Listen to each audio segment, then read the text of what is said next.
Chapter 3. How can anyone be intimate with something they've never experienced, let alone something so inhospitable? Grace sat on her bed alone in her room, wrestling with the oddity in mind. It didn't make a whole lot of sense. But then 87 had a habit of coming out with a great many things that made little sense, because she supposed that was how her subconscious worked. She would scoop up exciting ideas and attempt to knit them together, albeit with the skill and finesse of Mr. Bean on ice, tumbling about with them in her imagination, daydreaming her way through the day-to-day. Never being consciously aware that you're experiencing something is different to never experiencing it, 87 continued. Your interaction with oxygen is largely subconscious, but take away that interaction and your body would notice. Their biological structure interacts and reacts with things they don't consciously perceive all the time. Some people have sharper acuity, I'll grant them that, but they're all pretty dense when it comes to fundamentals.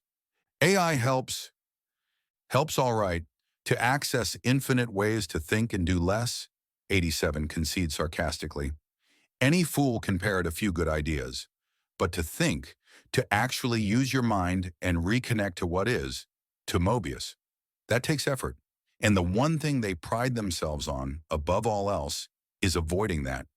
No, if you ask me, the mind's become the most miserably overfed and undernourished organ, weak and prone to viruses and other proponents of death and suffering.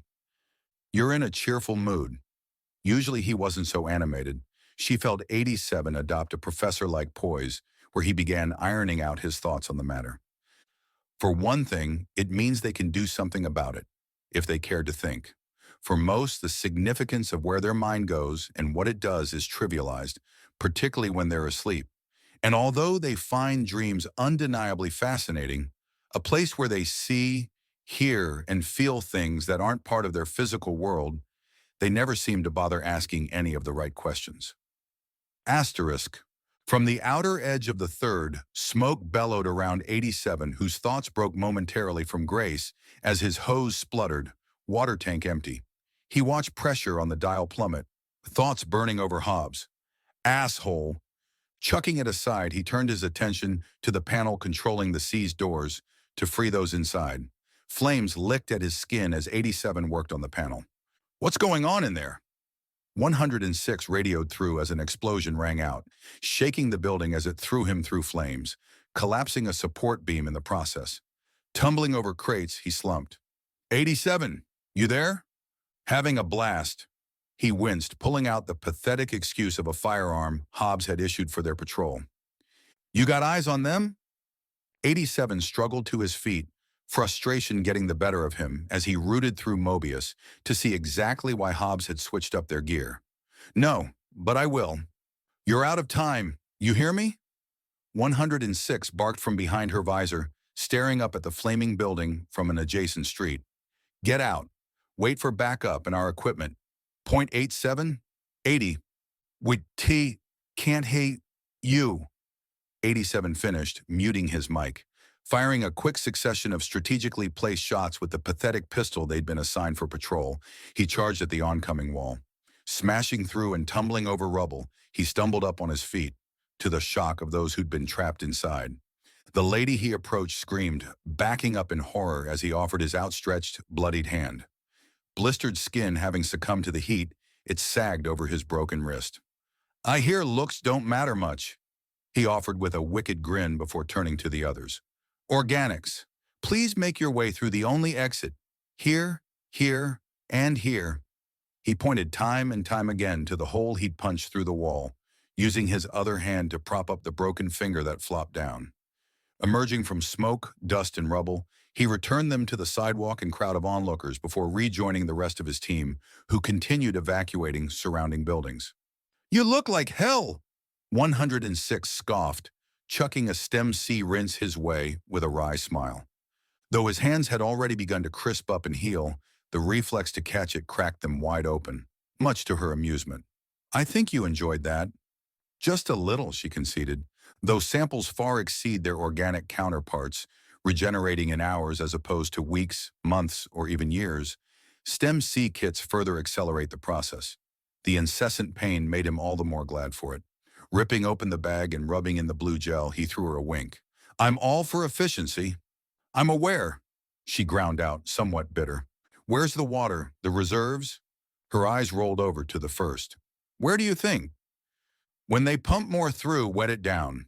Till glazing's finished this side of the third, reserves stay full. Hobbs won't like it. 87's jaw firmed watching Inner's glass castle. Leave him to me. Asterisk. Grace rubbed her brow, annoyed by 87's sudden silence. He had a habit of disappearing mid-conversation. How does that have anything to do with space? She'd wondered on alone, only for him to resurface sometime later. 87 gave his usual charming smile. He'd come to enjoy conversations with this organic and often indulged in them during whatever mundane tasks Inter had set. Initially, he'd found her pitifully curious at best. Nevertheless, she'd begun to seem as precious as she were pitiful, if she were, in fact, who he suspected her to be. 87, Grace ground out. Isn't it obvious? Her freckled brow furrowed. You're saying dreams are related to space? I'm saying when you are sleeping or using your imagination, your biological transistor is activated, allowing you to access areas your physical structure can't. A metaphysical circuit. Mobius. In a sense, recharging your battery. It allows you to be asleep in your bed, while floating about in space. Like a puzzle piece, a hyper-dimensional fractal of 87's idea hovered in her mind. Passing over theories Einstein had developed, slotting in, pulling neighboring concepts into focus. He grinned, watching it take shape in her mind. Particle-wave duality. Think how it actually feels when you're dreaming. Your physical form, your particle, is in bed, asleep, while your metaphysical form or wave of energy is floating, rippling out, multiple places at once, flowing through Mobius, recharging. If Mobius were real, others would have noticed. Grace threw back with a shrug, brushing him aside. Much as she enjoyed his musings and the colorful company on offer, they weren't real. He wasn't real, and she was careful to remind herself of that. But as the thought took shape, she felt him smile, clearly amused. Unless you were so used to it, you passed off the extraordinary as ordinary, and the miraculous as a range error, something that must be a mistake because it falls outside the ever-moving parameters of social norm. Cognitive bias, a sneaky fucker, and unquestioned narratives the bedrock of entropy. Consider if people were to actually look at the world, examine it for themselves, ask questions. Why? They discover all sorts. Such as?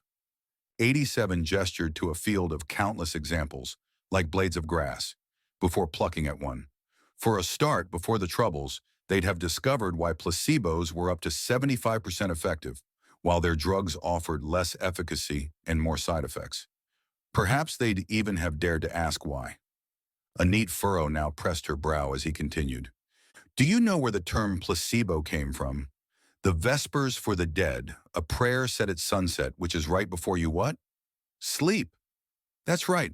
Before your automatic nervous system facilitates access to Mobius, it's recharging and restorative. One would argue life-giving energy. Ancient texts say mankind ate from the tree of consciousness. Adam, human, Eve, life. They seized the chance to rewrite their own code according to what they wanted, limiting access. Mobius operates on the automatic, not the conscious, and links us back to the original code, sustaining and supporting all life. But if it were real, the disparity in space-time would be obvious. How long do you spend asleep? 8 hours pass in a moment? Ask yourself, how long would your physical structure last without connecting to it, to this metaphysical circuit? Your brain regularly runs through an algorithm, a series of very complex equations while awake. Asleep, these increase, the body able to operate your autonomous transistor, just like the rest of your automatic nervous system. Depending on energy levels, you will sleep, maintaining this connection to what is, restoring the delicate physical structure on which we rely. Automated cell maintenance. Quite impressive, really. I still think we'd be more aware of it. Grace thought of all the many great minds in the world and their technical breakthroughs over just the last few years since the Troubles, though in truth, at times like these, talking with 87, she wasn't so sure. A cell has the information required for optimal function, but too much information, flooding its system all at once, can overwhelm and impair function. hence why most defer to a range error for anything unexplainable or too complex. His tone grew strangely quiet as he continued. Minds are funny things, delicate. They do not like to be wrong and will go to great lengths to avoid feeling such. A sharp inhale seemed to restore his usual frivolity, and he continued at pace. Some things are perhaps not meant to be understood by all. Not yet, anyway. Why tell me then? You're like us. Well, sort of. Critical blue eyes raked over her. Stunted. Grace had let out the sound of a wounded animal, which 87 didn't appear to notice. My point being, people are obsessed with places their subconscious has already explored, space being a significant part of that. They pass through it daily in Mobius. He studied the furrow on her brow. Or, he mused, breaking out a wickedly handsome smile. Once upon a dream. He snatched at the childlike pages from where they hid in her mind, from under countless piles of academia she preferred to dress up in. Grace felt her cheeks flush, frowning back at her inner critic, who clearly found it ever so amusing. Much as she enjoyed his ideas, 87, as she'd come to know him, was rude and arrogant. He forever rolled about in her imagination, delving into her innermost thoughts and insecurities as though public domain.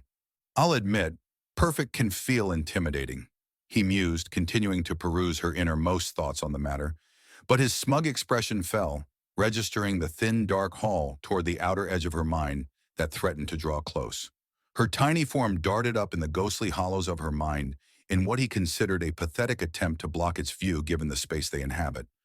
Though her glare was now quite formidable for someone called Grace, he smirked. Instead of leaving it alone, he gestured toward it as further illustration to his earlier point.